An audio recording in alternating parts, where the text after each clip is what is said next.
Hey, so tonight we're going to talk about what happened after the Black Death ended, and trust me, this isn't your typical history lesson. We're talking about one of the most dramatic transformations in human history, when Europe literally had to rebuild itself from the ground up.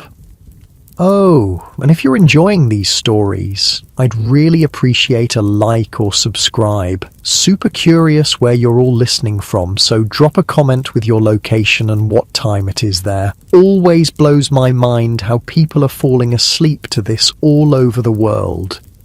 Alright, find that cozy spot, take a nice slow breath, and just let your body sink into whatever you're lying on. We're heading back to 1453, and trust me, you're going to be real grateful for that mattress by the time we're done. So, congratulations! You just woke up in England, 35 years after the Black Death swept through Europe like nothing anyone had ever seen before. The good news? You survived. The bad news? Well, let's just say the world you knew is gone. You open your eyes, and the first thing that hits you isn't what you see, it's what you don't hear. No morning bustle from the village square, no children playing in the streets, no hammering from the blacksmith's shop, just silence. That heavy, unnatural quiet that settles over places where too many people used to live. Your muscles ache as you stretch, that deep tiredness that comes from working harder than your body wants to. But these days, everyone who's left works harder than they should. There's no choice. You roll over, feeling the rough straw mattress beneath you. At least you have a mattress now. Before the plague, serfs like you slept on bare ground with maybe some rags for warmth. But now, well, when half the population dies, suddenly there's a lot more stuff to go around. Strange how that works, isn't it? You sit up slowly, letting your eyes adjust to the dim light filtering through the one small window. The house itself is bigger than what you grew up in. Used to belong to the miller and his family. All 6 of them died in the space of a week, back in 1348.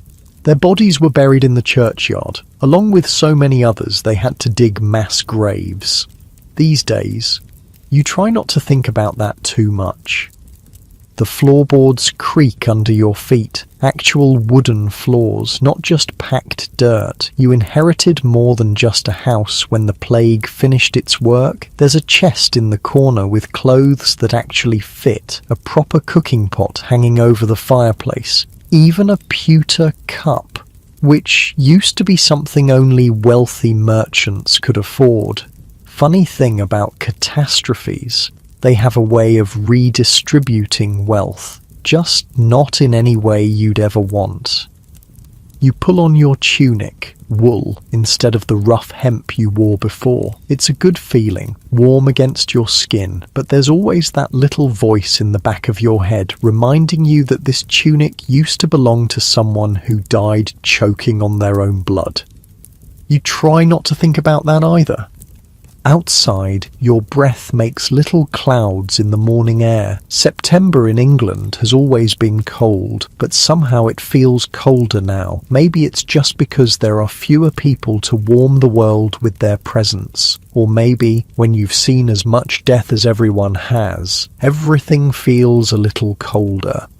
The village of Little Wickham looks like a mouth with half its teeth knocked out. Houses stand empty, their doors hanging open like slack jaws, gardens grown wild, fences falling down. In the distance, you can see fields that should be golden with grain, but instead they're brown and barren. No one left to harvest them.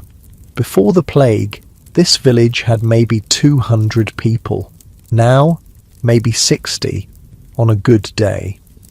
Your stomach growls, sharp and insistent. That's the thing they don't tell you about surviving disasters. You still get hungry. Life goes on, even when it feels like it shouldn't. You walk toward the village centre, past the well where people used to gather and gossip. The wooden bucket hangs there, rope frayed and water level low. Maintenance is, well, everything's about maintenance now. There just aren't enough hands to keep things running the way they used to. The baker's shop is still closed, has been for 3 years now. Thomas the baker died, along with his wife and 2 sons. His apprentice tried to keep things going for a while, but bread making isn't something you just pick up. The few loaves he managed to make were... let's just say they were dense enough to use as building materials. These days, people bake their own bread, or try to. Turns out, a lot of knowledge died with the plague. All those little skills that people pass down from parent to child, gone, just gone. You can smell wood smoke drifting from the direction of the manor house, Lord Edmund's place. He survived, though just barely, lost his wife, his 3 children, most of his household staff. Now it's just him, his remaining steward, and maybe a dozen servants, where there used to be 50. Poor bastard actually has to do some of his own work now. Can you imagine? But here's where things get interesting, and this is the part that would have been unthinkable before the plague. You're not going to bow and scrape when you see him. You're not going to tug your forelock and mumble, "Yes, my lord," and "No, my lord," like your father did. Because Lord Edmund needs you, more than you need him. See, when half the population dies, suddenly the people who are left become very, very valuable. Supply and demand, medieval style.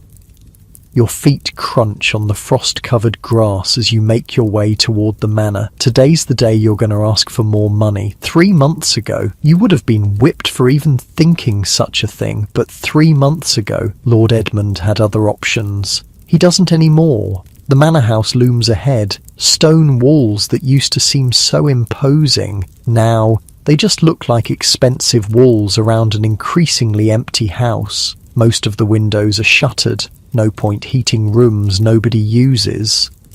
You rap on the heavy wooden door. 3 sharp knocks that echo in the morning stillness. Footsteps approach, slow and measured. The steward opens the door. Richard, a man who used to have 3 assistants, now he does everything himself. "Morning, Thomas," he says. His voice carries that particular weariness that everyone has now. The exhaustion of people trying to do too much with too little.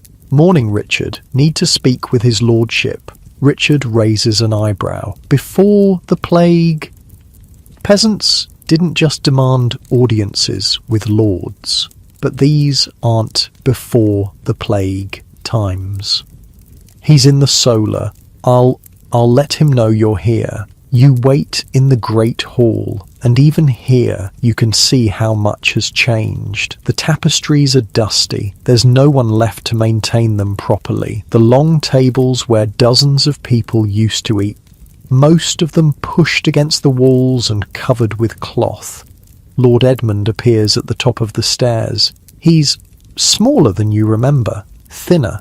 The plague didn't kill him, but it aged him 20 years in 5. His clothes are fine, but they hang loose on his frame. Even the rich don't eat as well as they used to. "Thomas," he says, coming down the stairs with careful dignity. "Richard says you wanted to speak with me." "Aye, my lord, about my wages." The words hang in the air between you. A year ago, hell, 6 months ago, this conversation would have ended with you in the stocks. But Lord Edmund just sighs, like a man who's had this conversation too many times already. "What are you making now? 2 shillings a week?" "Aye, but John over in Great Wickham, he's getting 3 shillings for the same work, and they're throwing in an extra measure of grain." Lord Edmund's jaw tightens. John's always been... He stops himself, takes a breath. "What exactly are you asking for?" 3 shillings, and I want Sundays off, proper off, not just morning service and then back to work." The old Lord Edmund would have exploded, called the guards, had you beaten.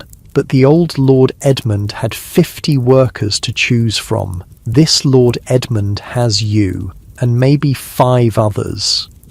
He looks out the window at his fields, brown stubble where golden grain should be waving, fields that need to be ploughed for winter wheat, work that has to be done, and not enough people to do it. 2 shillings and 6 pence, he says finally, and Sunday afternoons off.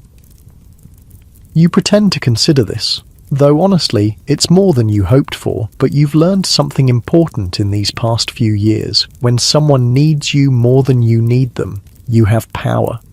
Done, you say, extending your hand. He shakes it, a lord, shaking hands with a peasant. Your grandfather would have fainted. As you walk back through the village, you pass the churchyard. The original cemetery was full by the time the plague finished, so they dug new sections, then those filled up. Now there are graves scattered around the church like fallen leaves, but life, somehow, keeps going.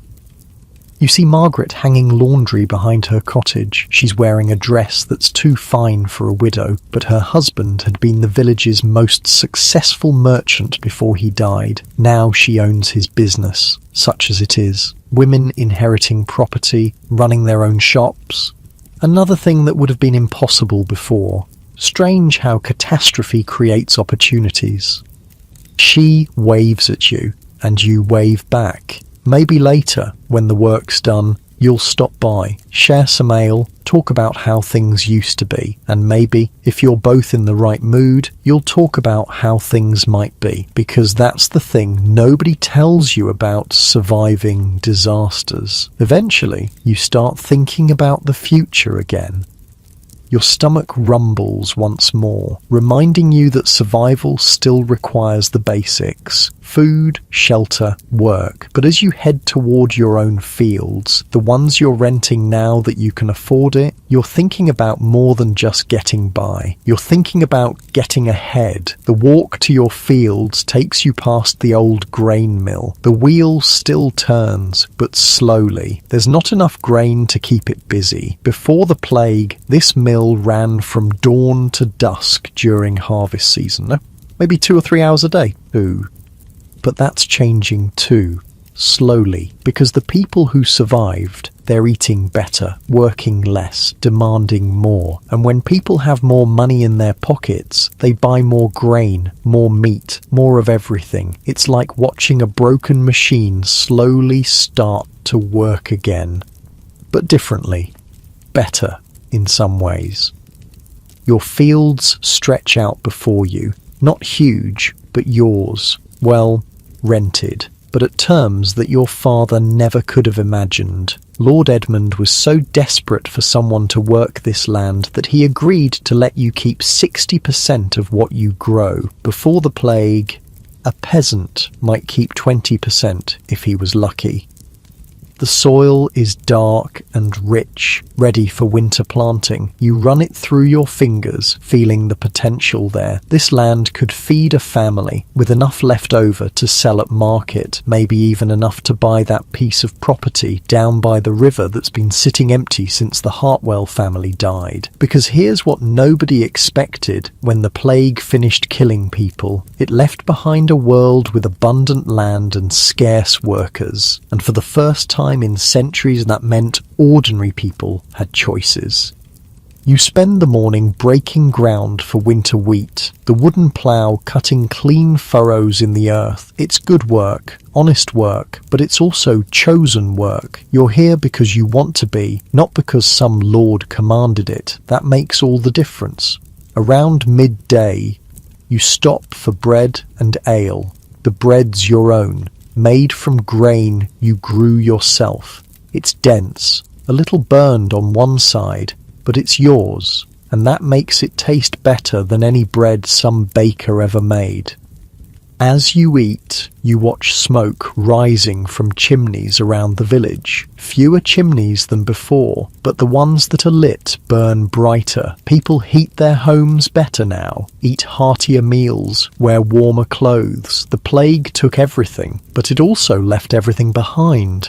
For the survivors, You finish your meal and get back to work. The afternoon sun is warm on your shoulders as you guide the plough through another furrow. In the distance, you can hear Margaret's children playing. They're some of the few children left in the village, and their laughter carries farther now that there's less noise to compete with. It's a lonely sound, but not entirely sad, because those children, they're growing up in a world where a peasant can negotiate with a lord, where a widow can run a business, where someone born in a one-room hovel can end up farming their own fields.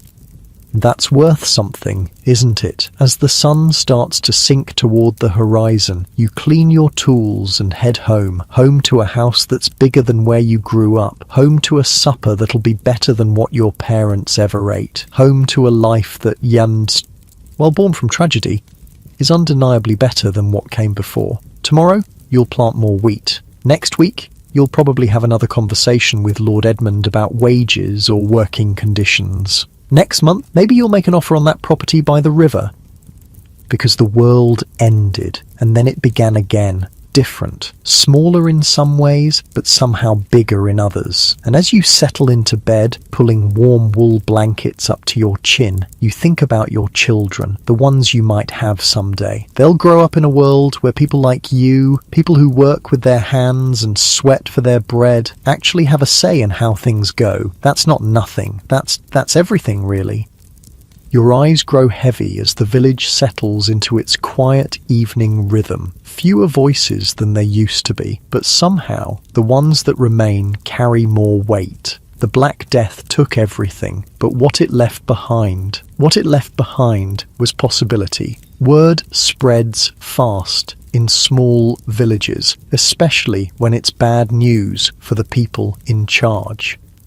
By autumn, 3 other peasants in Little Wickham have demanded raises and gotten them. Margaret's hired 2 of her neighbours to help with the merchant business, paying them wages that would have seemed impossible just a few years back. But here's where things get complicated.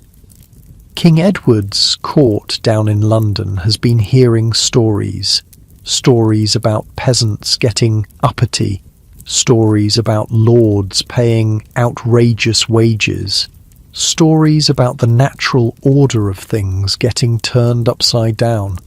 And the king, well, he's not happy.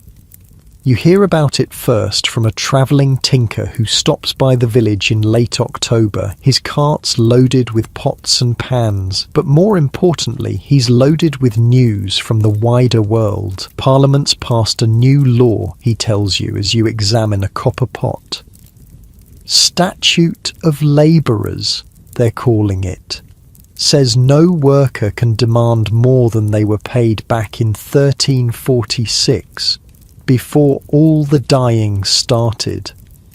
You set the pot down, feeling something cold settle in your stomach. What's that mean exactly? The tinker glances around, making sure no one's listening. Means if they catch you asking for higher wages, they can put you in the stocks, brand your face. Some places, they're hanging folks. The copper pot suddenly feels very heavy in your hands. Course, the tinker continues, lowering his voice. Law's one thing, enforcement's another. Hard to punish a man when you need him to harvest your grain? That night, you lie awake listening to the wind rattle your shutters. The house feels less secure now, less like shelter and more like a target, because that's the thing about progress. It always makes someone angry. Next morning brings frost and bad news. Lord Edmund's steward shows up at your door before sunrise, his face grim as winter soil. His lordship wants to see you, now. The walk to the manor feels different this time, longer, more ominous. The stones under your feet seem to whisper warnings, and your breath comes out in sharp puffs that disappear too quickly in the cold air. Lord Edmund's waiting in the great hall, but he's not alone. 2 men in the king's colours stand beside him, their swords hanging heavy at their sides. Royal commissioners, sent to make sure the new law gets followed. Thomas, Lord Edmund says, his voice carefully neutral. I'm afraid we need to renegotiate our arrangement. One of the commissioners steps forward. He's young, maybe 25, with the kind of soft hands that have never held a plough. By order of King Edward, all wages are hereby returned to their levels of 1346, 2 shillings per week, no more. Your heart pounds, but you keep your voice steady. And if I refuse? The commissioner's hand moves to his sword hilt. Then you'll find yourself explaining your refusal to the king's justice. We have stock set up in the village square and brands heating in the forge. You look at Lord Edmund, searching his face for some sign of support, but he won't meet your eyes. Whatever power you thought you had, it's gone. Just like that. I understand, you say finally, because what else can you say? But as you walk back through the village, you notice something. The other peasants are gathered around the well. Voices low but urgent. Margaret's there too, along with several farmers from neighbouring villages. Word travels fast, and resistance travels faster. They can't just take it back, someone's saying. We're the ones doing the work. We're the ones they need. King or no king, adds another voice. Dead men can't plant grain. You join the circle, feeling the tension crackling like lightning before a storm. These are people who've tasted freedom and they're not eager to give it up. What are you thinking? You ask. Margaret speaks up, her voice carrying an edge you've never heard before. We're thinking maybe it's time the king learned who really keeps this country running. That afternoon, you're working your fields when you see the smoke, 3 columns of it, rising from the direction of Great Wickham, then more from Little Thornton and Wickfield. By evening, the horizon is dotted with orange glows against the darkening sky. Granaries, tax records, manor house outbuildings, nothing that would actually hurt anyone, but everything that would send a message. The revolution has begun. It starts small, like most revolutions do. A tax collector here, a royal commissioner there, finding themselves suddenly unwelcome in villages where they used to command respect. Sometimes it's just cold shoulders and empty houses. Sometimes it's stones thrown from behind hedges. But by winter, it's spreading. You hear stories from travelling merchants, when any merchants are brave enough to travel, peasants in Kent marching on royal castles, workers in Essex refusing to harvest grain for lords who won't pay fair wages, entire villages in Yorkshire simply disappearing, people packing up everything they own and moving to places where they can get better treatment. And the amazing thing, the lords can't stop them. Because stopping a few troublemakers is one thing. Stopping half your remaining workforce is economic suicide. Lord Edmund tries threats first, then bargaining, then something that would have been unthinkable before, begging. Look, he says during another awkward meeting in the Great Hall, I know the commissioners said 2 shillings, but what if we called it 2 shillings plus expenses? Food allowances, extra grain rations. You pretend to consider this, though really you're just enjoying watching a lord squirm. What kind of food allowances? Well, meat twice a week, good bread, ale with dinner. And housing? You can keep the house you're in now. No rent.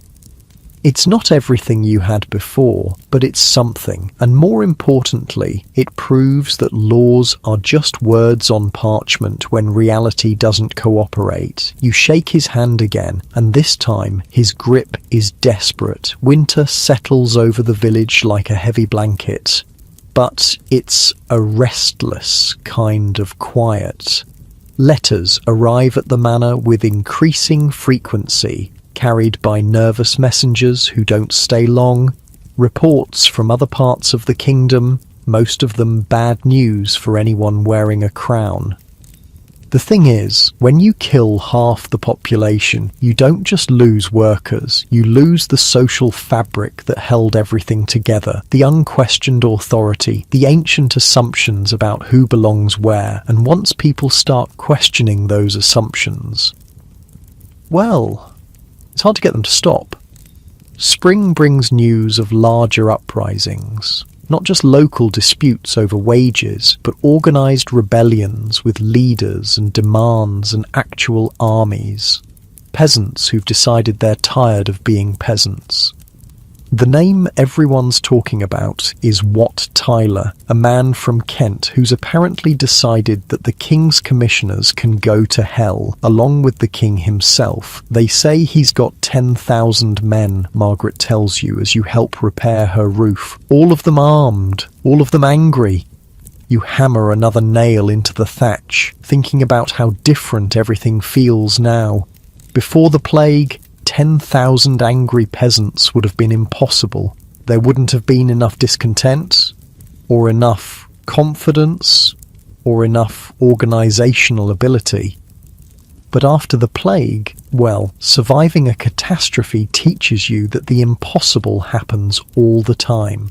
What's he want, you ask? End to serfdom, fair wages, death to corrupt officials. She pauses, then adds quietly, sounds reasonable to me. By early summer, the rebellion's no longer just a story you hear from travellers. It's something you can see on the horizon. Smoke from burning tax offices, streams of refugees fleeing areas where royal armies and peasant militias are fighting running battles. And then, one morning in June, you wake up to find armed men camped in your village square. Not royal soldiers, not exactly, and not local peasants either. Something in between. Men with weathered faces and work-hardened hands, but carrying proper weapons and wearing bits of armour clearly taken from somewhere else. Their leader's a woman, which is shocking enough by itself, but she carries herself like someone used to being obeyed, and when she speaks, people listen.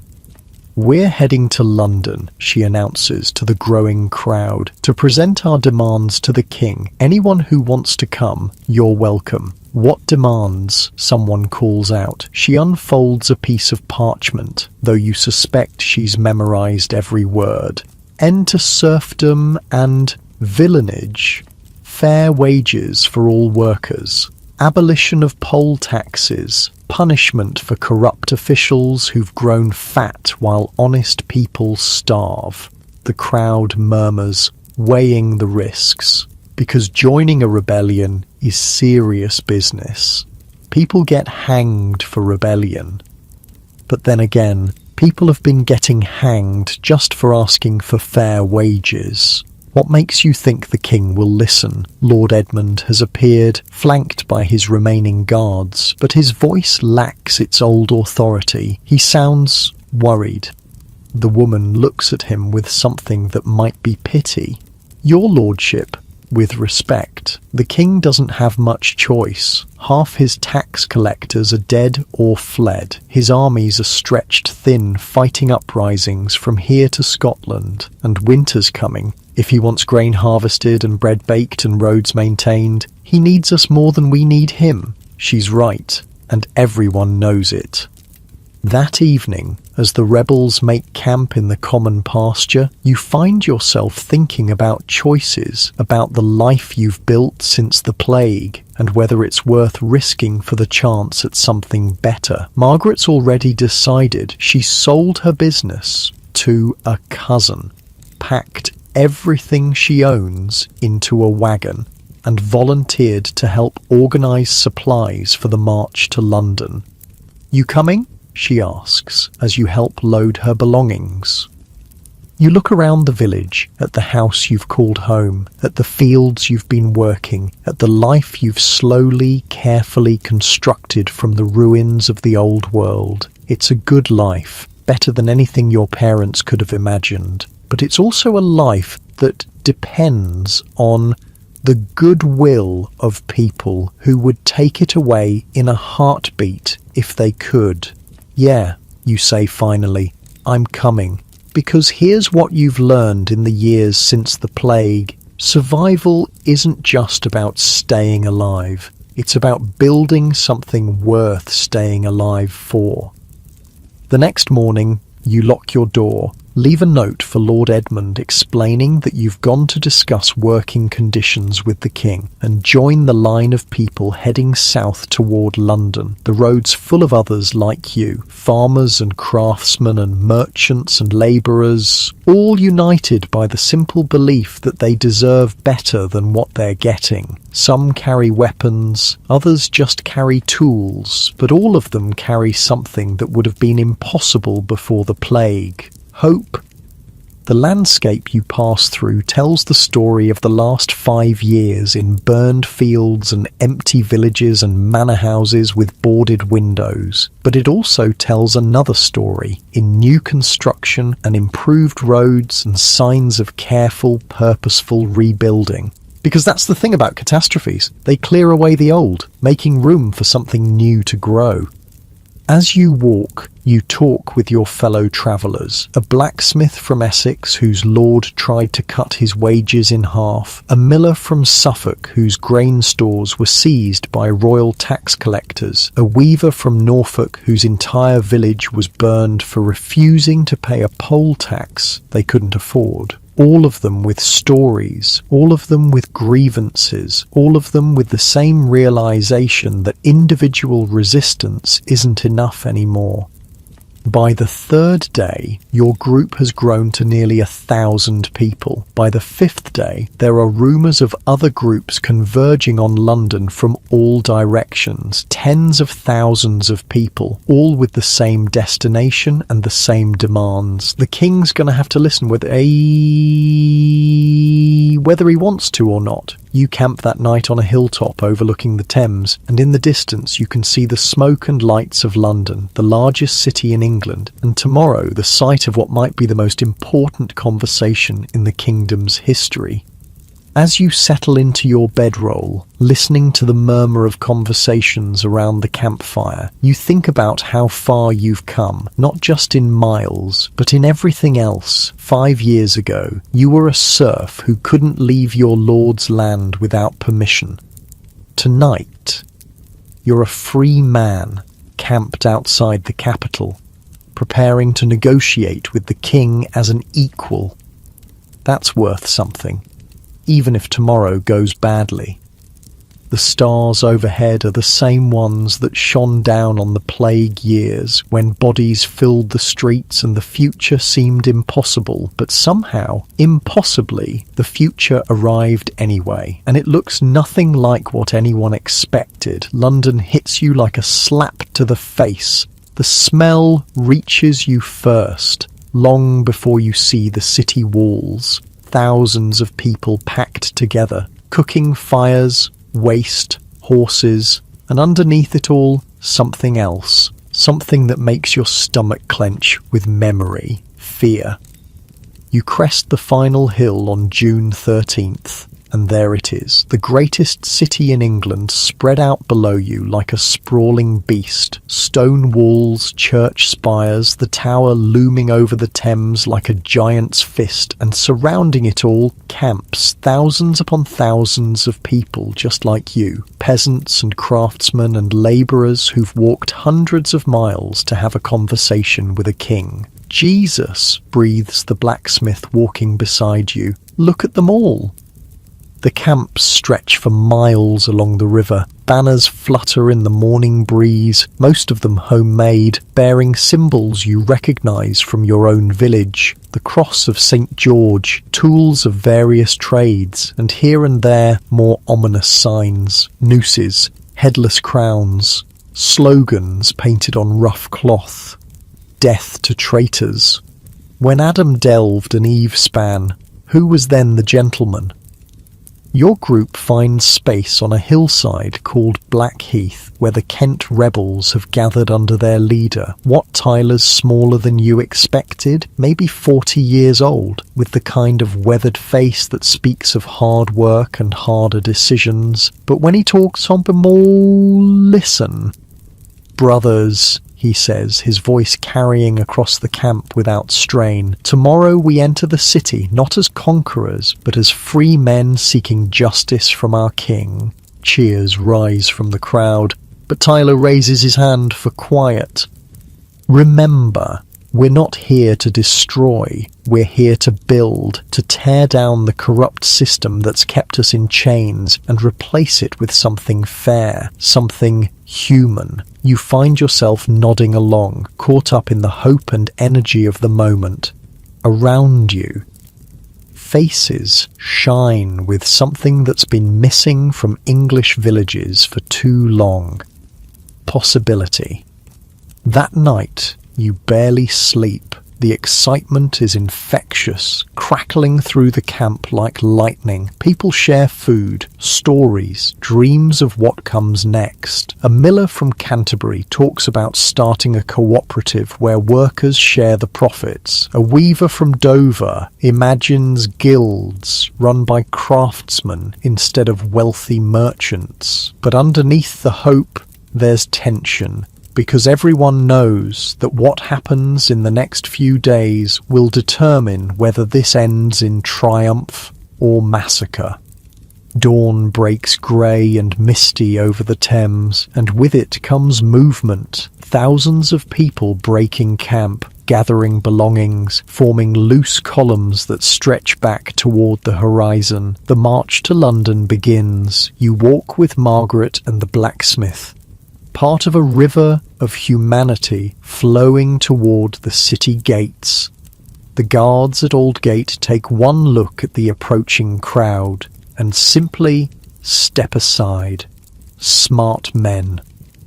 London's streets are narrow, twisting, designed for maybe a few hundred people at a time, not several thousand. The crowd spreads out like water finding its level, filling every available space, and the city responds. Some Londoners slam their shutters and bar their doors.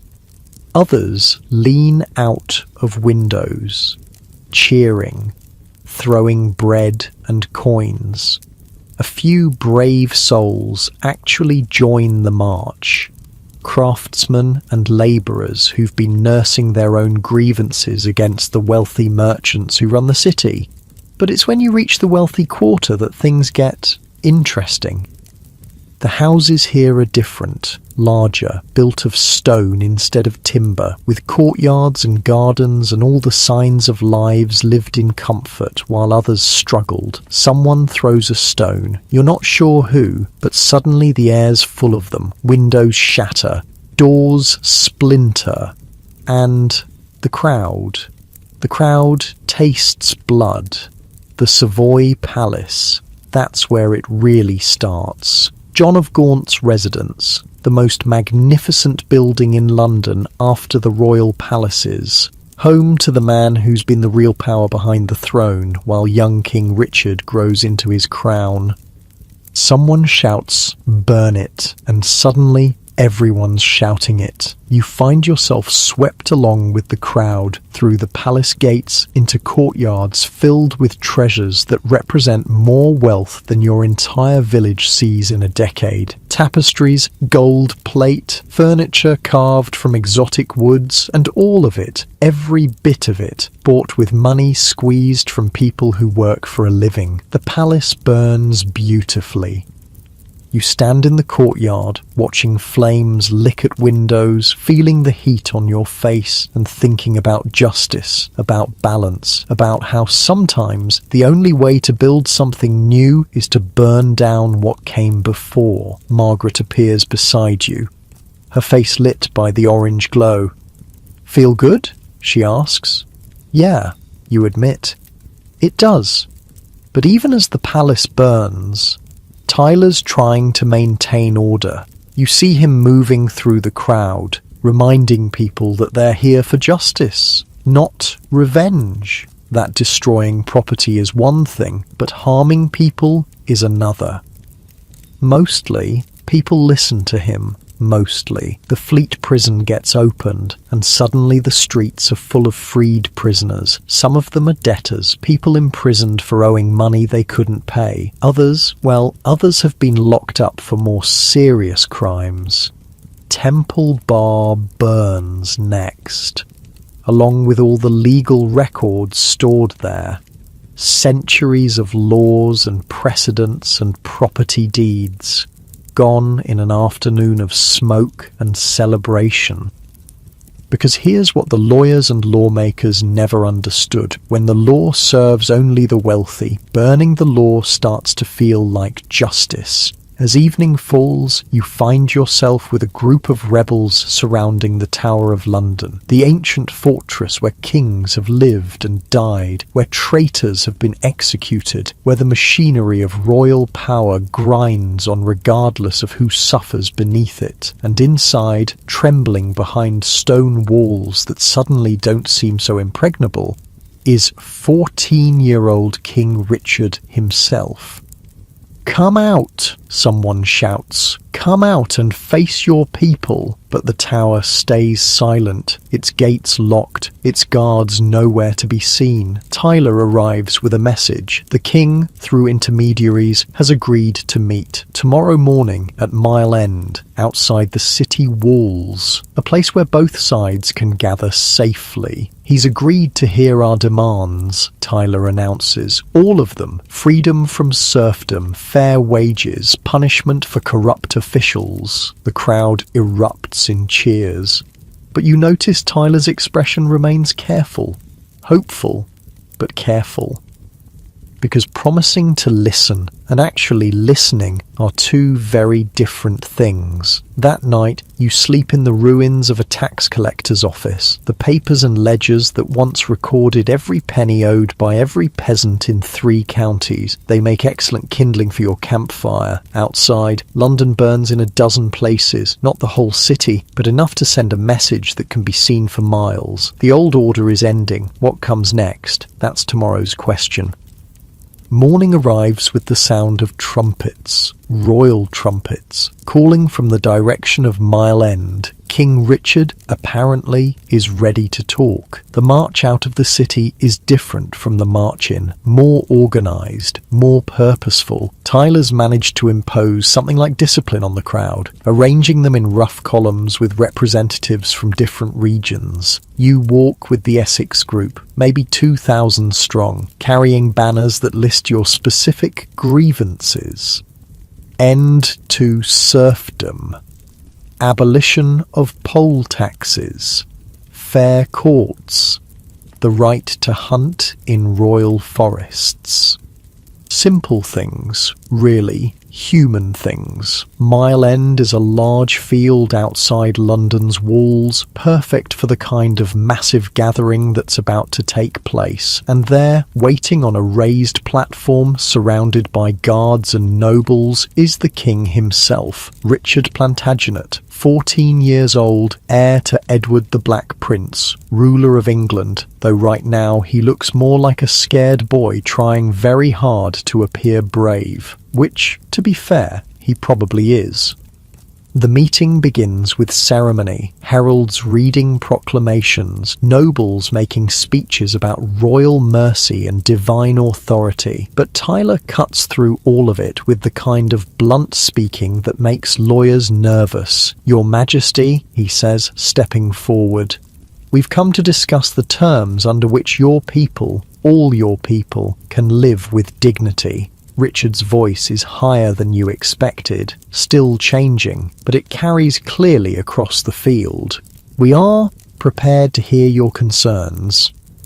What follows is the most extraordinary conversation in English history, a king negotiating with peasants as equals. Tyler presents the demands, one by one: end to serfdom and villanage, freedom for all bondmen, reduction of rents to reasonable levels, amnesty for all rebels, charters guaranteeing these rights in perpetuity. And Richard, young, scared, but apparently well advised, agrees to all of it. Every single demand. The crowd erupts. People weep, embrace, fall to their knees in gratitude. You find yourself shaking, overwhelmed by the magnitude of what just happened. Serfdom ended. Just like that, with words on parchment and a royal seal, scribes begin copying charters immediately, documents that will be carried back to every village and town, proof that the old system is dead and something new has been born. You're handed a charter, the parchment still wet with ink, bearing the royal seal that makes it law. Freedom, spelled out in Latin and English, official as sunrise. Margaret's crying, and you realise you are too. But even as the celebration begins, you notice something. Tyler's not celebrating. He's watching the king and the nobles around him with the careful attention of a man who knows that promises made under pressure are easily broken once the pressure's gone. And he's right to be careful, because while this meeting's happening, while charters are being written and hands are being shaken, other things are happening too.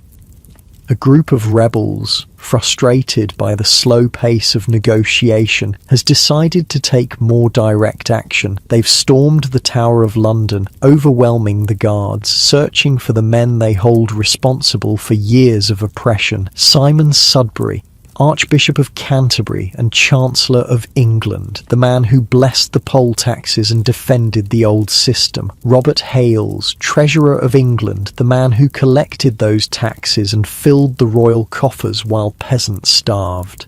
John Leger, the bureaucrat who designed the whole system of oppression. They find all three, drag them from their hiding places, and execute them on Tower Hill. The news reaches Mile End just as the charter ceremony is ending, carried by a breathless messenger who can barely get the words out. The tower's taken. The traitors are dead. Sudbury's head's on a spike. The celebration turns darker, more urgent, because this changes everything.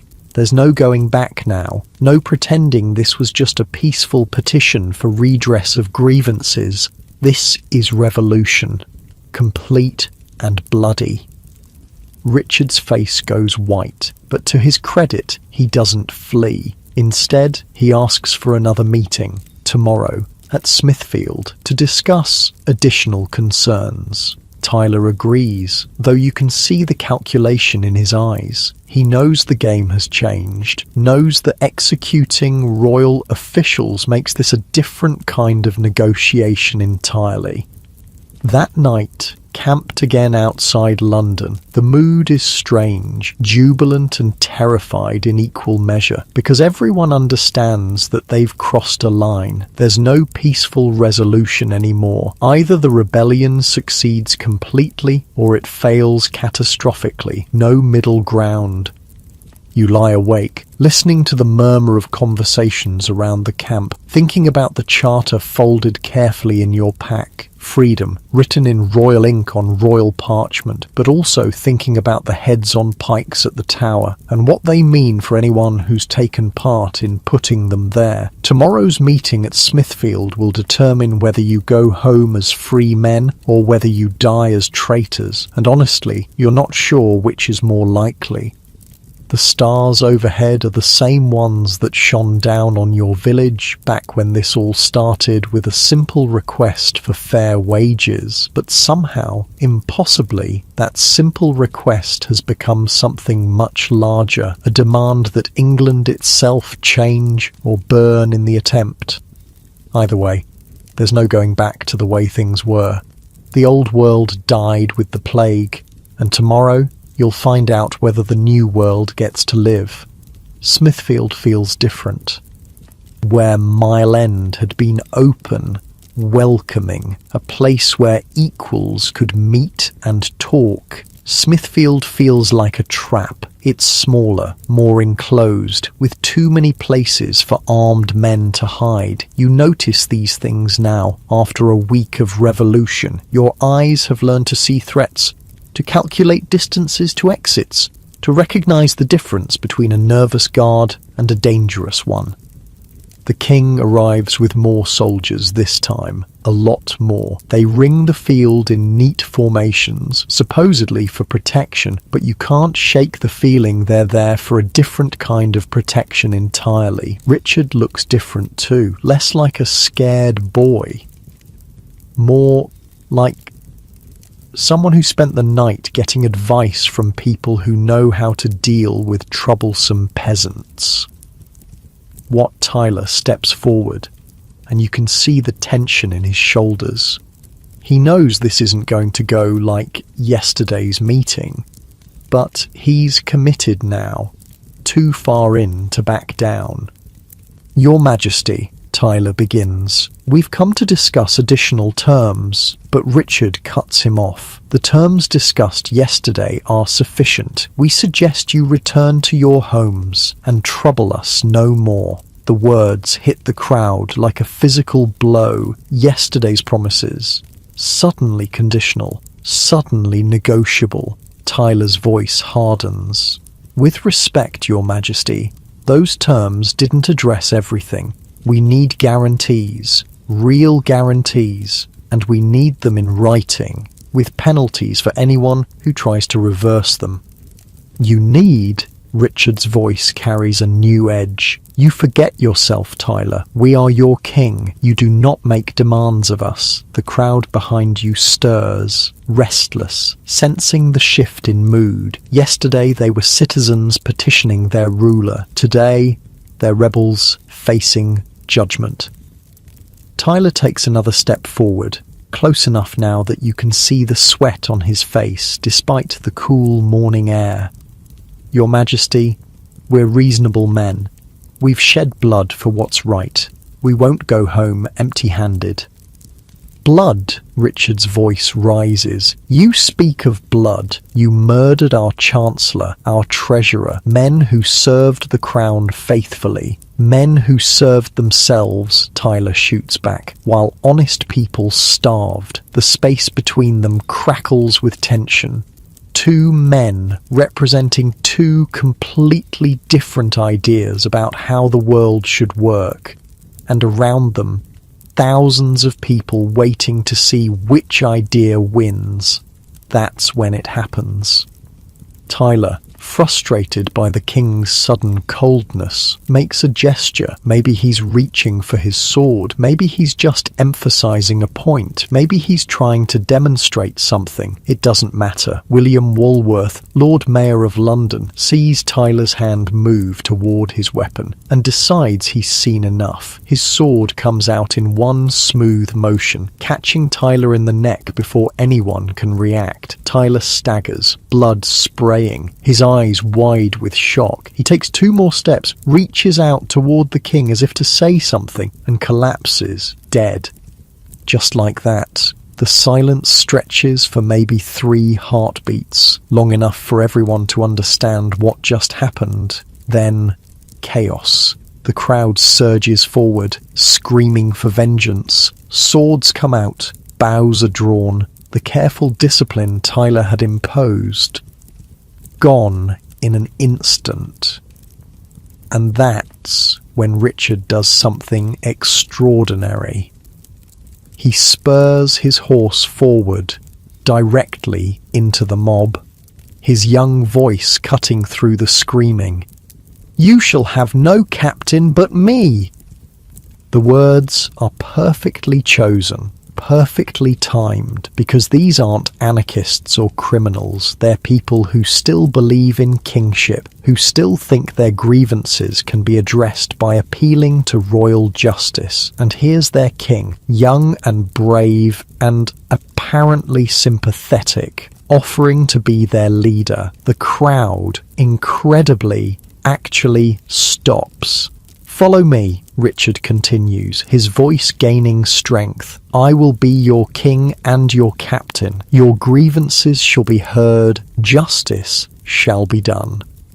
It's brilliant. Absolutely brilliant. Because instead of facing an angry mob seeking revenge for their murdered leader, he's created a situation where he's leading that mob, where their anger becomes his to direct. The crowd follows him away from Smithfield, away from Tyler's body, to an open field where they can be properly surrounded by royal troops. And once they're there, once they're isolated and outnumbered, Richard's true intentions become clear.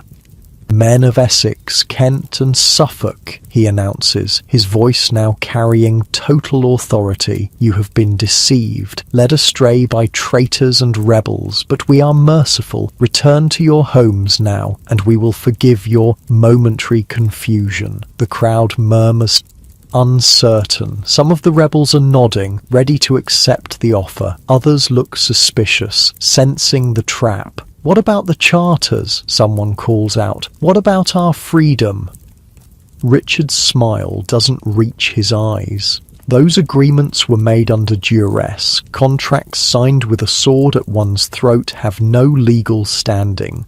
And there it is. The betrayal, complete and final. You feel something cold settle in your stomach as the full magnitude of the situation becomes clear. There's no going home as free men. There's no peaceful resolution. There's only whatever comes next. Some of the rebels break and run immediately, scattering toward the edges of the field. Others try to maintain formation, to negotiate, to salvage something from the wreckage. But the royal troops are already moving, surrounding groups of rebels, separating leaders from followers, beginning the systematic process of turning a political uprising into a criminal conspiracy. You grab Margaret's hand. "We need to go, now." "What about the others?" "The others are finished. We stay. We're finished too."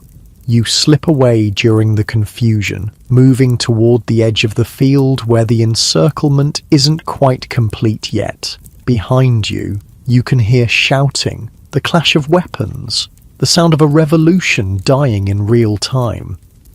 The journey home takes 2 weeks. 2 weeks of travelling at night, hiding during the day, avoiding main roads where royal patrols might be hunting for rebels. The countryside tells the story of the crackdown, smoke rising from villages that supported the rebellion, bodies hanging from trees along major roads, burned farmhouses belonging to families whose men marched to London. King Richard, it turns out, is very good at holding grudges.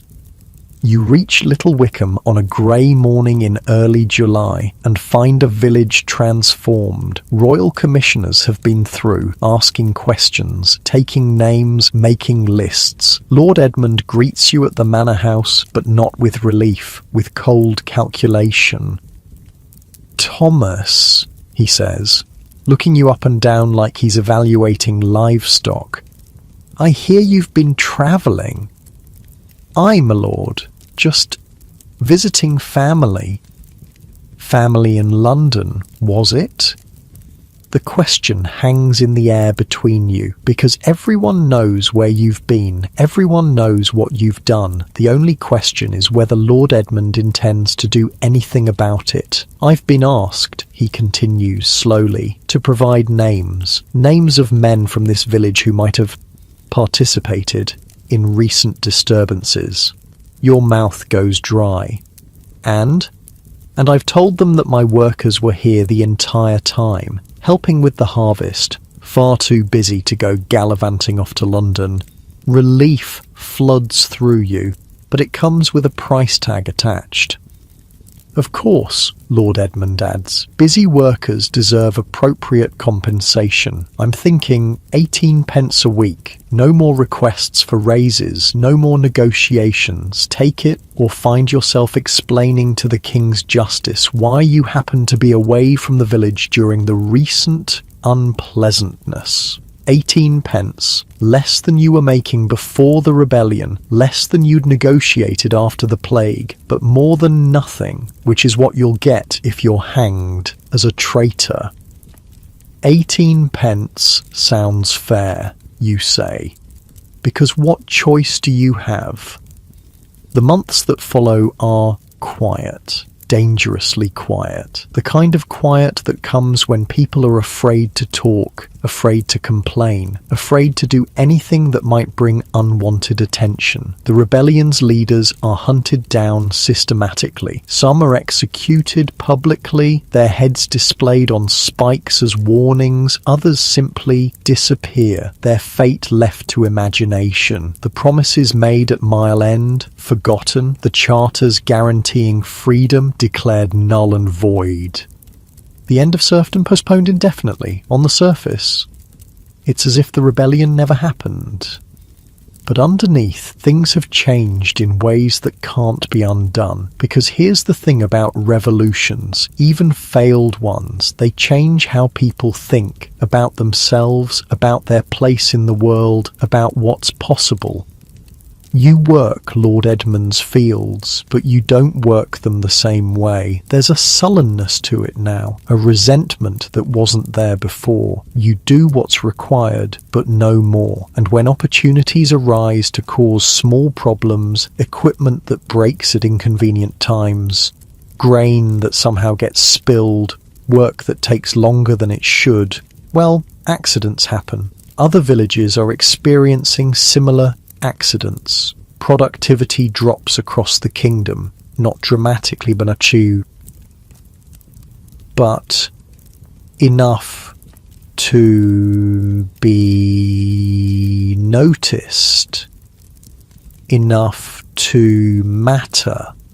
And the royal treasury, despite the crackdown, continues to struggle because dead peasants don't pay taxes, fled workers don't harvest grain, and sullen, resentful labourers don't work as hard as motivated ones. Winter brings news from London. Parliament's abandoned attempts to collect poll taxes, too expensive to enforce, too dangerous to pursue. The rebellion failed, but its central demand, the thing that started all the trouble, has quietly been achieved. Small victories. By spring, subtle changes are spreading through the kingdom. Lords are offering better terms to keep workers from fleeing. The church is preaching less about obedience and more about justice. Merchants are hiring workers at wages that would have been unthinkable just a few years back.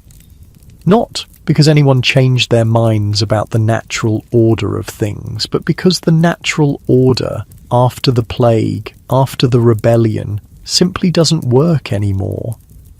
Margaret's doing well. She's opened a new shop in the next village over, buying and selling goods for travellers. Business is good, partly because she's smart, partly because she's one of the few people left with enough capital to take advantage of opportunities. Funny how things work out, she says one evening as you share ale by her fireplace. All that fighting, all that dying, and in the end, we got most of what we wanted anyway. Did we? Look around. You're paying lower rent than before the rebellion. I'm running my own business. The poll tax is gone. Lords are competing for workers instead of the other way around. She's right, in a way. The rebellion failed, but the world it was fighting for?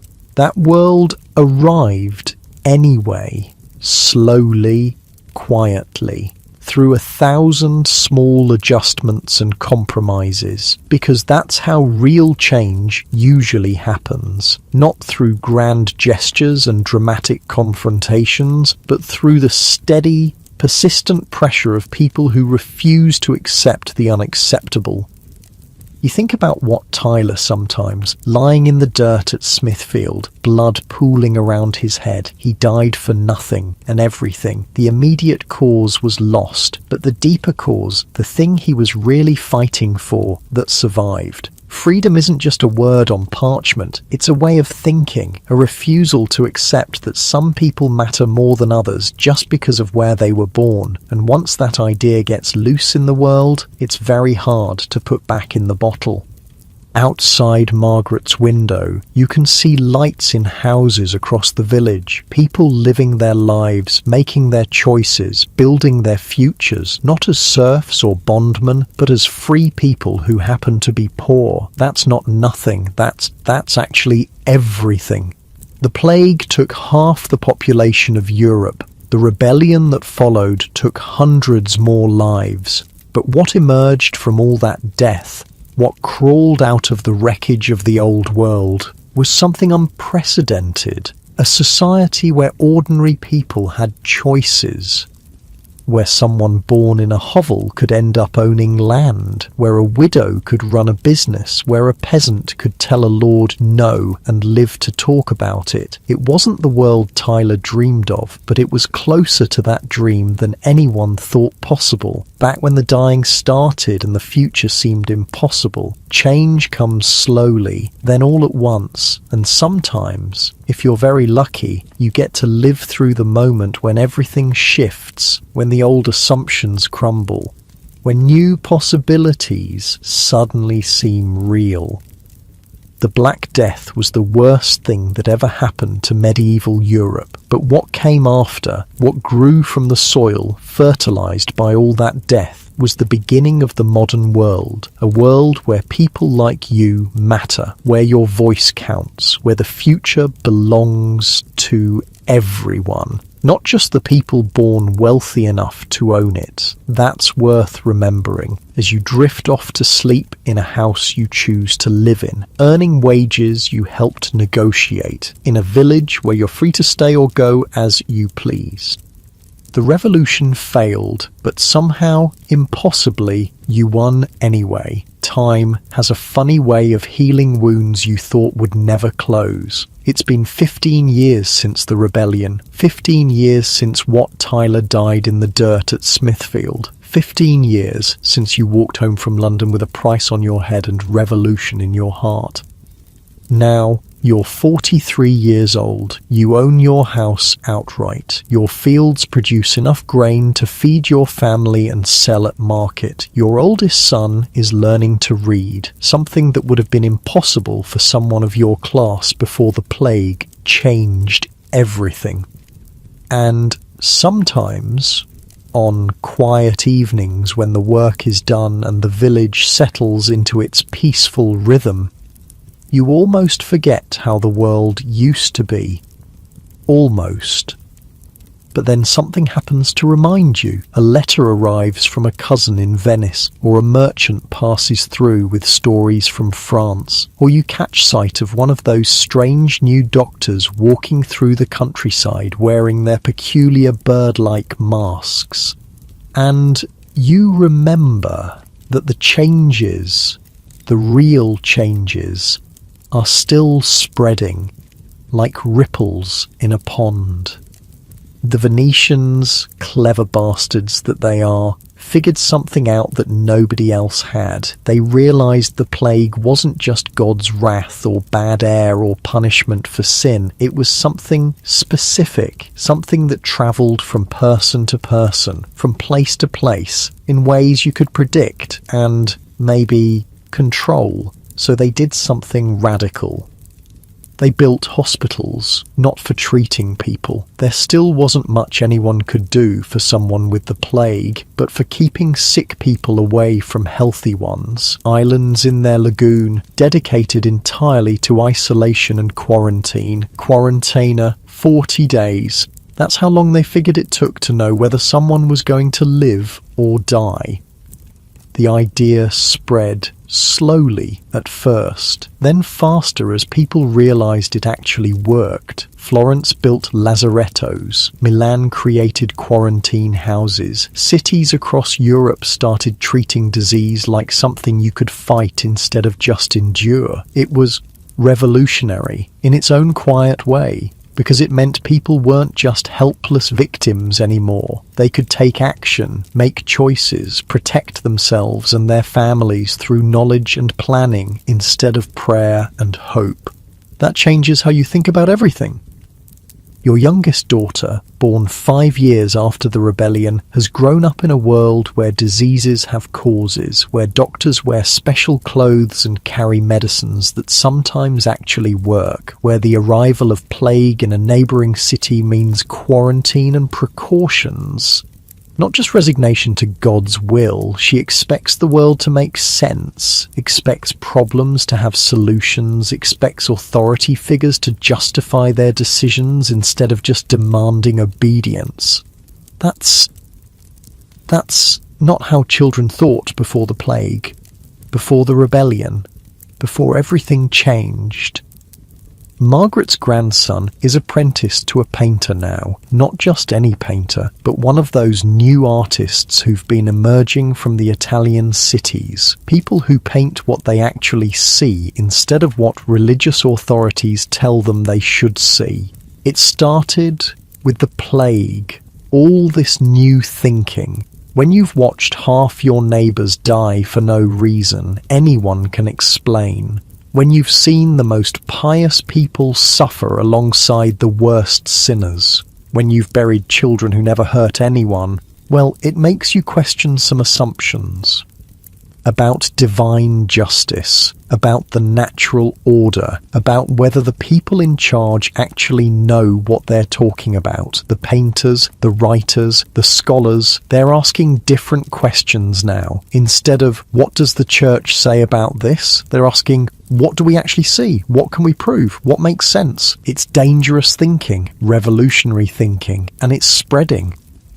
You see it in small ways, daily ways. The village priest still gives sermons about obedience and accepting your station in life, but fewer people nod along. More folks ask awkward questions about why God would let good people suffer while corrupt officials prosper. The manor house still dominates the landscape, but Lord Edmund spends more time negotiating with workers than commanding them, because he learned the hard way that people who don't want to work for you can usually find someone else who'll treat them better. The royal tax collectors still come around, but they're polite about it now, almost apologetic, because everyone remembers what happened the last time they got too aggressive about collecting money from people who couldn't afford to pay. Power, real power, has shifted in ways that are hard to see but impossible to ignore, from the top down to the bottom, from those who own to those who work, from tradition to innovation. You're seeing the birth of something entirely new, a world where ordinary people matter, where individual lives have value beyond their usefulness to wealthy landowners, where someone born in poverty might die in comfort. Not everyone, of course, not yet, probably not ever, but enough people for it to feel possible, and possibility, once people taste it, is addictive. Your son wants to be a lawyer. Can you imagine a peasant's son arguing cases in court, interpreting law, maybe even writing new laws? Before the plague, before the rebellion, before everything shifted, that would have been unthinkable. Now, well, stranger things have happened. The universities are different too. Still exclusive, still expensive, but no longer quite as rigid about who gets to attend. Scholarship students from merchant families, bright young men whose fathers work with their hands instead of inherited wealth. Knowledge, slowly, is becoming less of a monopoly. Books are still rare, still precious, but there are more of them than there used to be. Copying manuscripts is faster now, more efficient, and the topics, they're broader, less focused on religious doctrine, and more interested in practical things, medicine, engineering, astronomy, agriculture, how to actually solve problems instead of just explaining why God allows them to exist. You've learned to read a little yourself. Not much, but enough to puzzle through contracts and legal documents. Enough to know when someone's trying to cheat you with fancy language. Knowledge is power, and power, even a little bit, changes everything. The roads are better maintained now.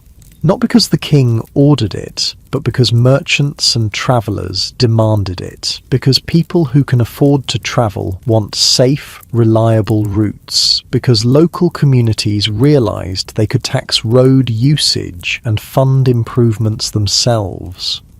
Self-interest, properly organised, turns out to be a powerful force for positive change. Who knew? The markets are livelier too. More goods, more choices, more competition between sellers, which means better prices for buyers, better wages for workers, better opportunities for anyone clever enough to spot them.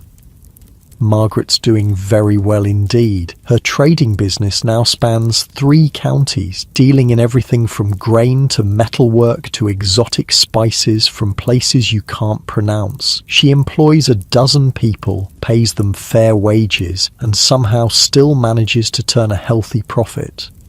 The secret, she tells you over wine that's considerably better than the ale you used to share, is treating workers like partners instead of property. Happy people work harder, satisfied customers come back, honest dealing builds reputations, and reputation builds wealth. Revolutionary thinking, but it works. The village itself has grown, not back to its pre-plague size, that'll probably never happen, but new families have moved in, younger people looking for opportunities, craftsmen attracted by the prospect of affordable land and lower taxes, new blood. New ideas, new ways of doing things.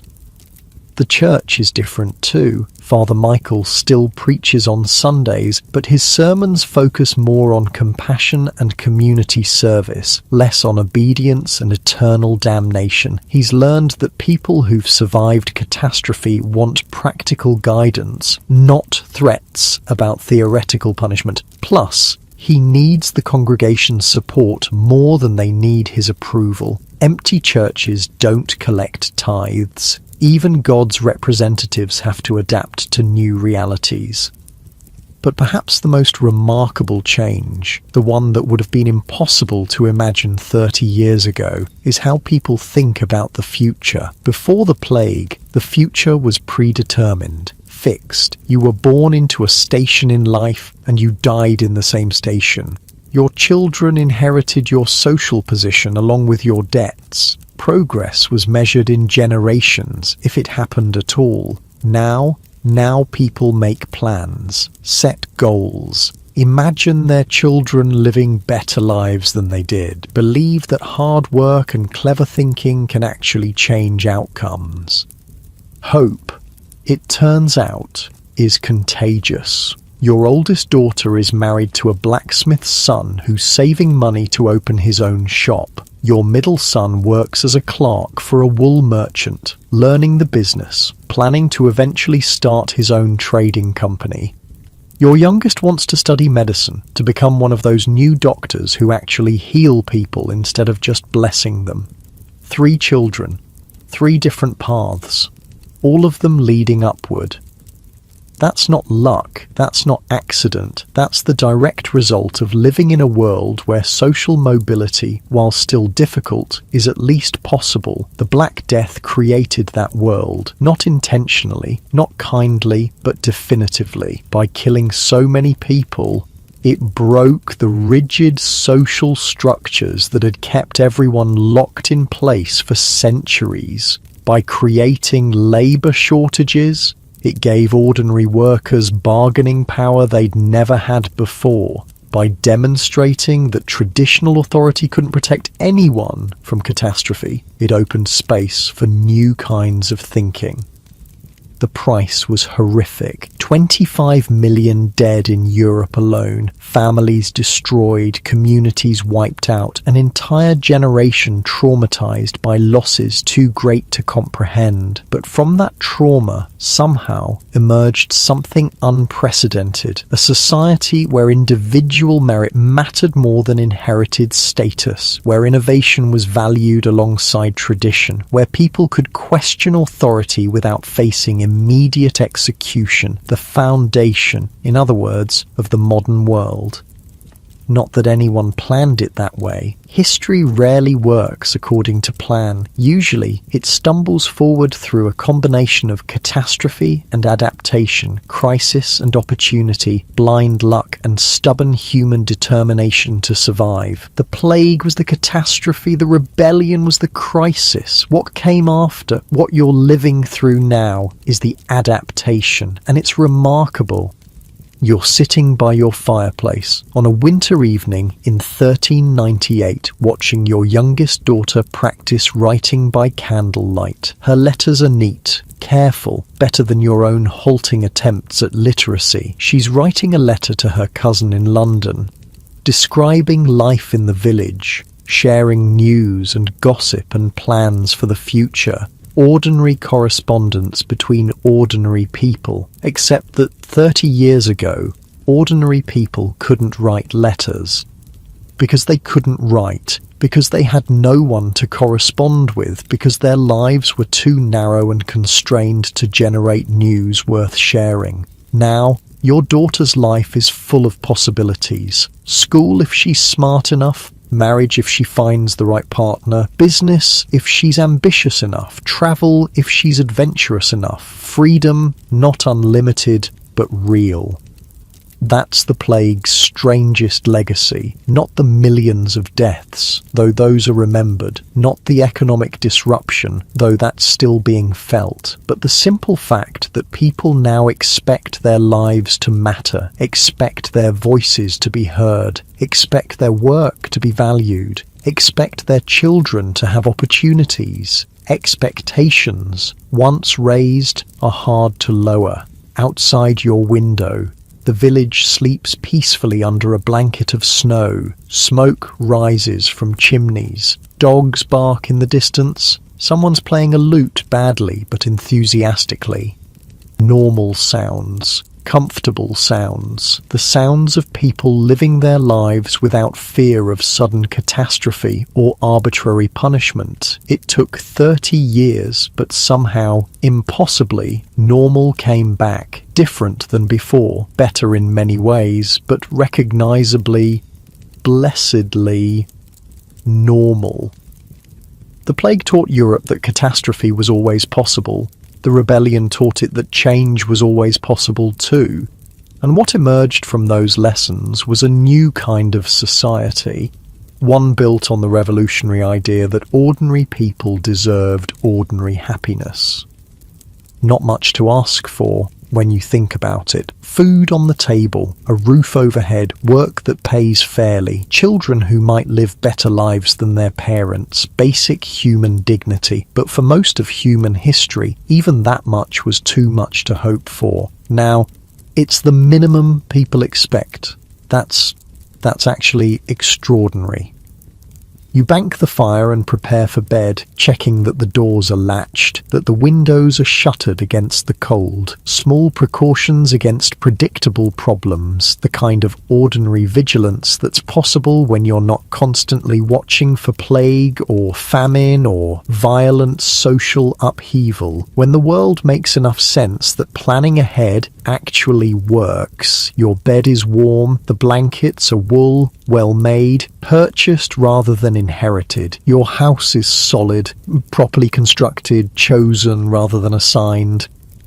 These aren't luxuries, exactly, but they're comforts, signs of a life lived with some degree of control over circumstances. As you settle into sleep, you think about tomorrow, market day in the next village, you'll sell grain, buy supplies, maybe stop by the inn for ale and conversation with other farmers. Ordinary plans, normal expectations, the kind of boring day-to-day existence that's only possible when society isn't collapsing around your ears. The Black Death ended 50 years ago. The rebellion failed 30 years ago. But somehow, the world they left behind became the world you always hoped for. Not perfect, not equal, not fair in any absolute sense, but better, measurably, undeniably better. And that, as you drift off to sleep in a house you own, in a bed you chose, in a life you built through your own decisions and efforts, that's enough. More than enough. It's everything, really. The future, whatever it brings, belongs to people like you now. People who work for a living, people who think for themselves, people who expect tomorrow to be at least as good as today and are willing to work to make it happen. That's the Black Death's most unexpected gift. Not the ending it brought, but the beginning it made possible. The beginning of a world where ordinary people matter, where you matter, where your story, this story, becomes part of something larger than any individual life, but made meaningful by the sum of all individual choices. Sleep comes easily in such a world. Dream peacefully in such a time. Tomorrow will be better. Not perfect, but better. And that's revolution enough for anyone.